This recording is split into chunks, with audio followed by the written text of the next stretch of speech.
In this video, we're going to be putting Linux on it, although this one already has Linux. I'm going to have a look at the three laptops that are not going to be supported by Windows 11 and see what they're like with Linux on them. This one already has Linux on it. It's got Zorin and Linux Mint, and I think I prefer at the moment Zorin just because of the appearance. I go between the two, liking Linux Mint a bit more or liking Zorin. At the moment, I'm liking Zorin and the kind of color scheme that it's got.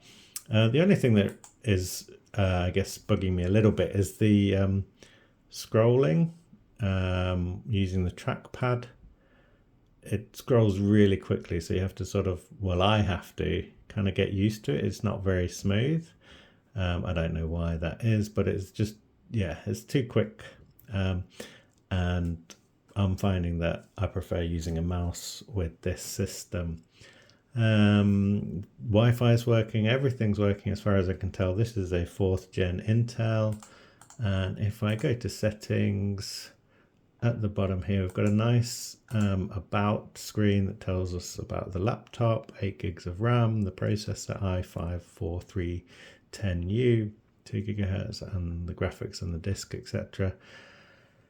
And yeah, it all works really nicely. I've even found this sysmon task that looks, it's basically a copy of the Windows 10 task manager, but it looks like they stopped developing it at some point. But yeah, I kind of like that. Obviously there's other sort of things like htop and various other things you can use to look at information, and NeoFetch is pretty nice as well.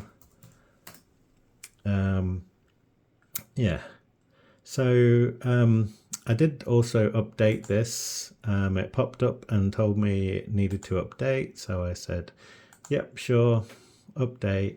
And there are loads of updates, and you can say yes, no, I can't be bothered updating. But I thought Linux was kind of would do all the updates for you without restarting, but looks like you do have to restart for some of them. And there seem to be updates all of the time with Linux, which is, I guess, a good thing. But I suppose the nice thing about it is that you're in control. Windows likes to give you monthly updates and likes to install them for you. You can pause them, but then it will unpause them. And often it likes to do the Windows updates when you're restarting the PC, and then when it's restarting, you can't use the PC. It's the same with this, I guess. If I restart now, I can't use this laptop. But let's try that and see how long it takes. I just clicked restart later, didn't I? So let's go back to the update and restart now and see how long that takes, whether it's going to be a long process like Windows or whether it's going to be a quick process. So we'll just have a look.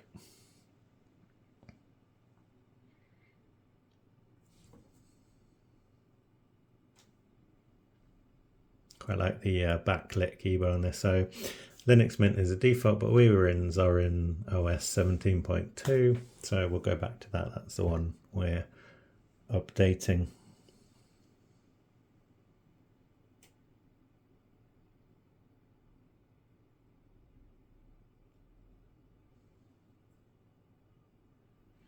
And we're back. That was quick. Actually, if we were updating Windows, it would be telling us it's updating and would take quite a while. Yeah, so let's move on to the next laptop.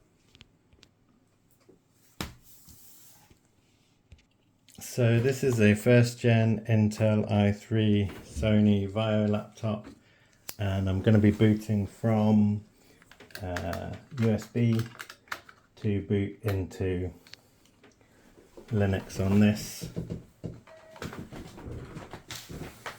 and hopefully it'll come up with the boot options rather than going straight into Windows, but it hasn't.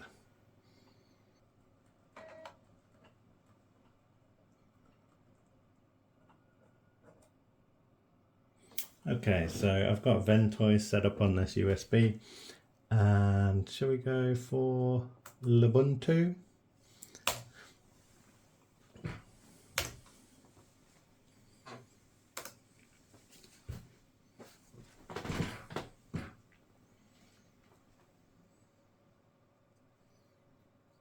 And it's going to be slower because it's booting off the USB, and I'm not entirely sure what speed the USB ports are on this laptop.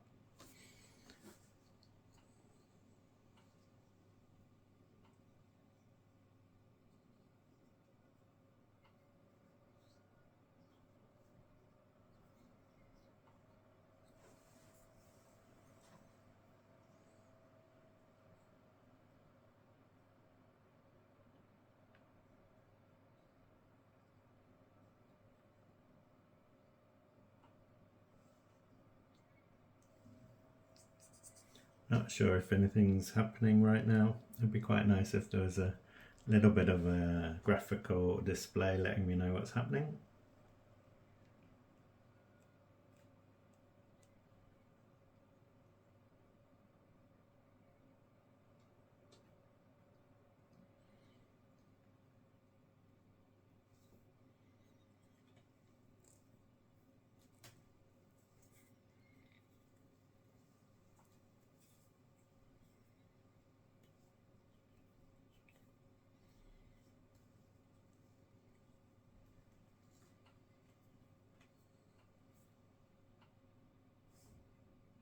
Do you think it's working? Do you think it's not working?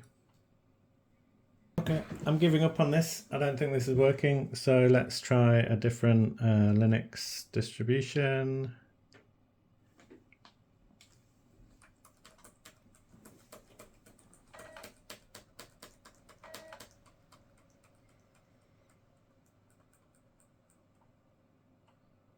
Let's go for Linux Mint.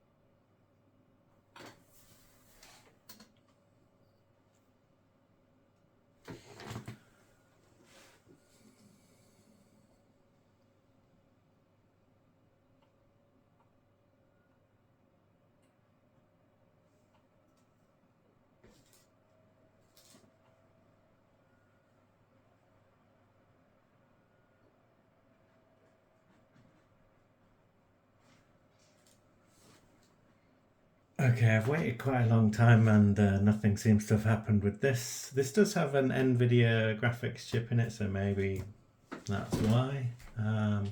Let's try Zorin on this and see if we get anywhere with that.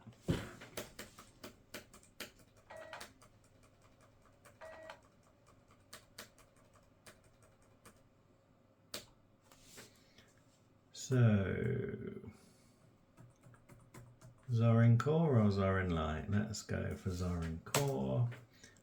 Because the others haven't been... Oh, here we go. Let's try this modern Nvidia drivers. Don't know if this is going to have modern enough Nvidia drivers, but it's an option, so we may as well try it.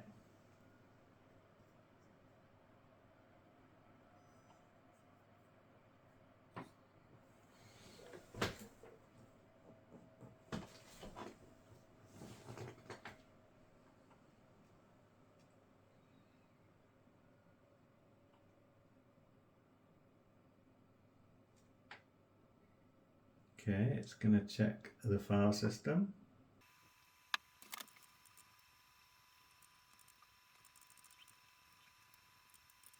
Okay, this seems to be taking quite a long time, so I'm just going to Control C it if it lets me. Check skip. Let's see if we can boot.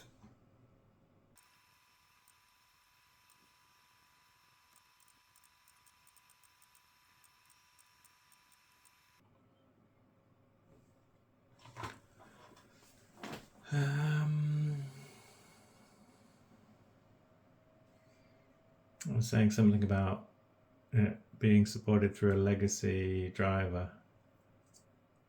So does that mean it's gonna carry on working, or was that error message saying that it's not gonna carry on working?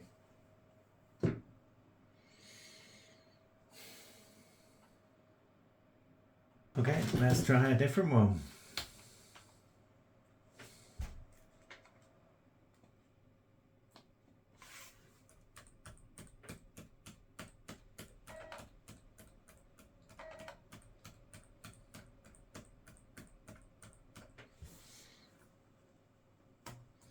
Let's go for Zorin Lite,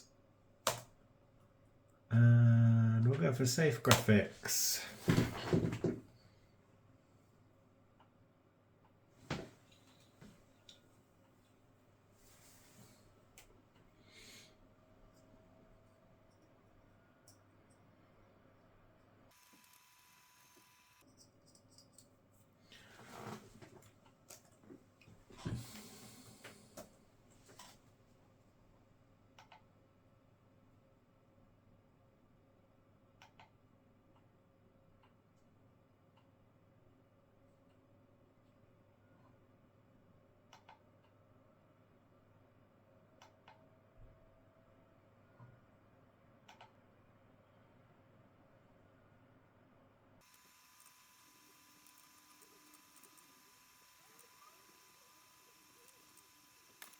I've waited a very long time for this to do something to boot off Zorin, and nothing is happening, so I'll give it one more try with another Linux distribution.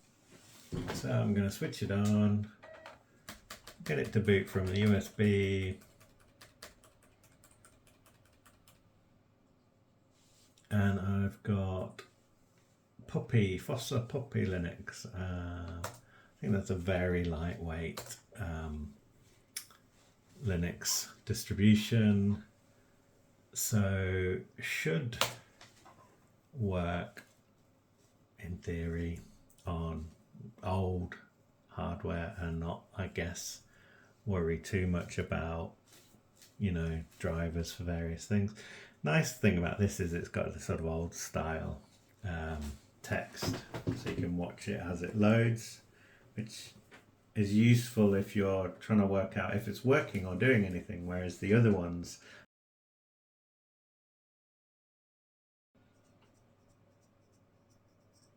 have got a higher resolution. That's a good sign.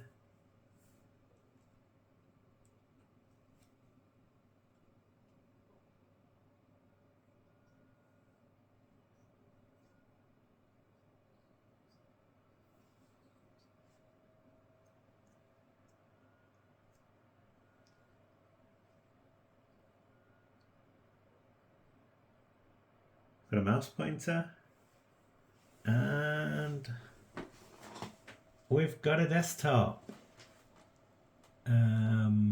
country, etc. I should probably set this.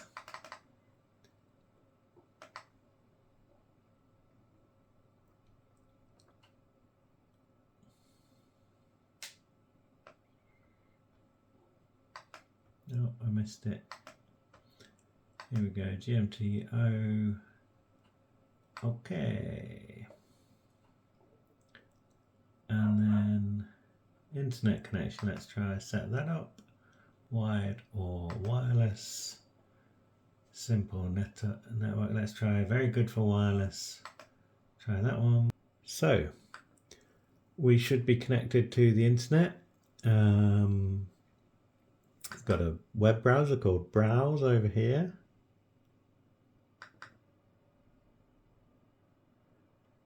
Called Pale Moon. And let's go to Google. It's using DuckDuckGo. And we've got Google, and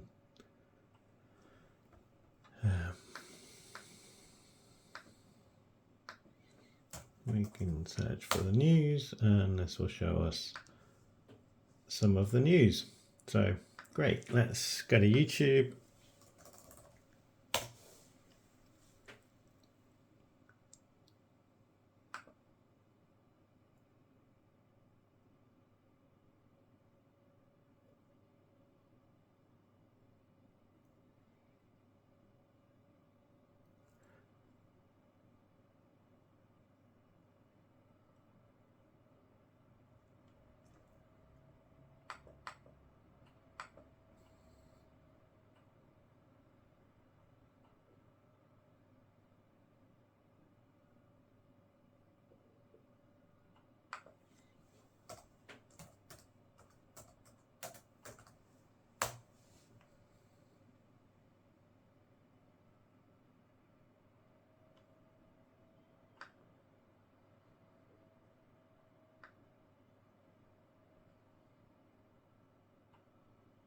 And let's just pick something at random.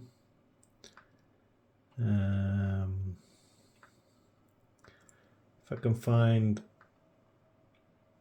one of my own videos, then I won't need to worry about someone complaining about me using their content. Here we go. This is the one that people seem to be commenting on.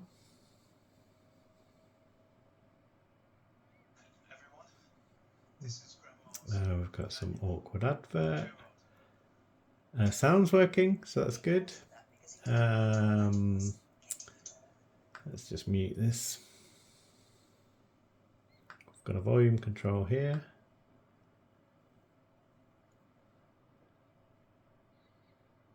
Can I skip this, please? On the videos that I publish on YouTube, I've set them all so that there's no mid-video adverts. So, you know, you can watch them all the way through without worrying about adverts popping up. So, yeah.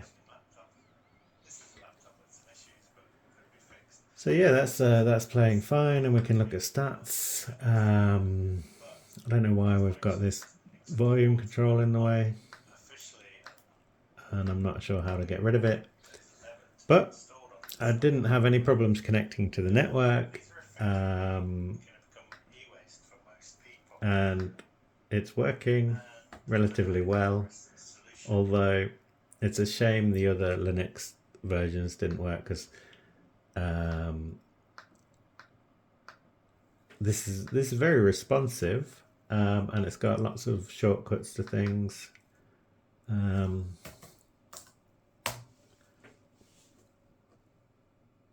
it's using 1.6 gigabytes of RAM. This laptop's got 4 gigabytes. Let's have a look at NeoFetch. It's not there. And I'm not entirely sure if sudo apt install NeoFetch works on this distribution. No. So I'm not familiar with this Linux version, to be honest. So getting apps, it's probably in an app store, would be my guess, but I'm not entirely sure. Yeah, but it works. Let's see if I can change the wallpaper. System, frequency, scaling tool, hardware info. So there's lots of useful things on here. I wouldn't consider it perhaps as user-friendly as Zorin or Linux Mint, but yeah, it should do everything you need it to. And then once you work out kind of how to install additional applications, then you should be able to get things how you want it.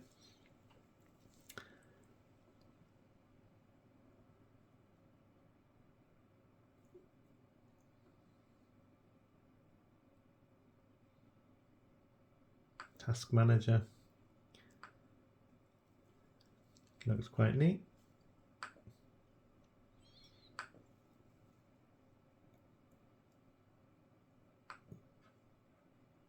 Okay, so we've got Linux running on this. I haven't installed it, but booted off a USB, and it all seems to work relatively well once we found a version of Linux that worked. So let's try the next laptop and see how that does with Linux.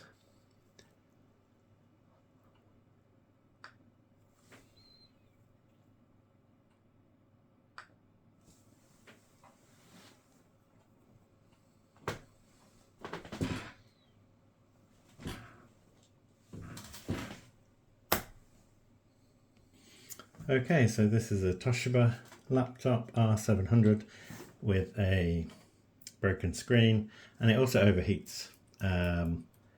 So I'm not expecting this to be the quickest laptop ever, but it doesn't have Nvidia graphics, so hopefully it will boot into one of these Linux versions quite easily. So let's go for Lubuntu.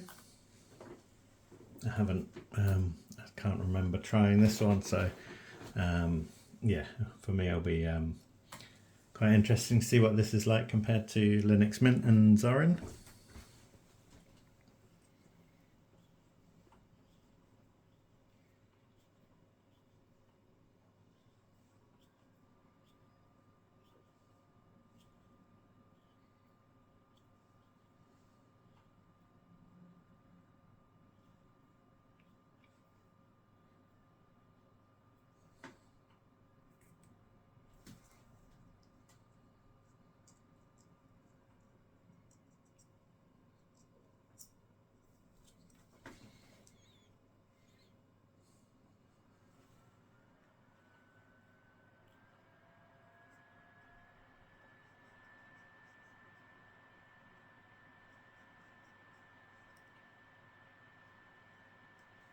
Okay, it looks like it's booting up. I've got the mouse pointer. And so I've connected to the Wi-Fi. It came up straight away with the Wi-Fi connection. And now we're in Lubuntu. We've got Firefox down here. We've got a start menu. Can we make that bigger? Configure panel. Oh, look at that. We can be really super specific about the size of things. Let's make the icons like yeah, let's just make them big.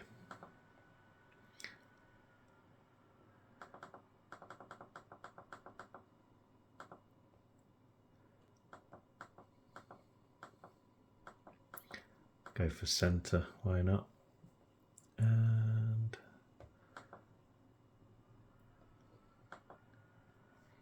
cool. So we've got volume, Bluetooth, Wi-Fi, a little clipboard thing, battery status, and notifications,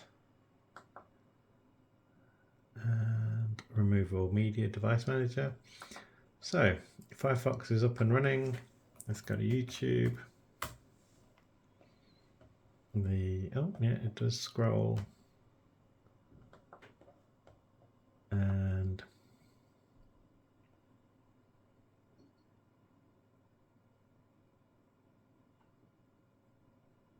we need to check that sound works basically.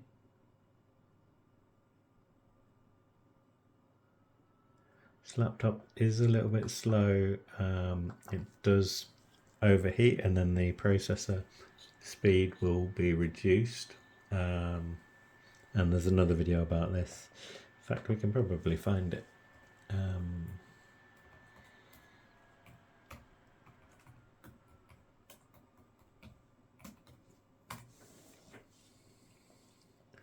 Yeah, this is the laptop. Now we've got the same advert as before. Mute that.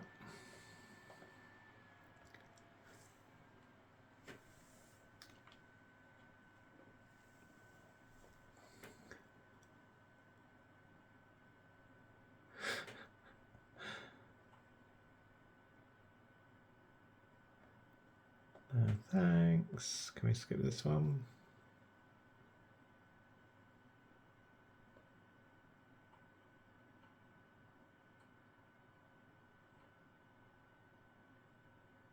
Okay, so let's see what the sound's like. Yeah, got a sound, but we're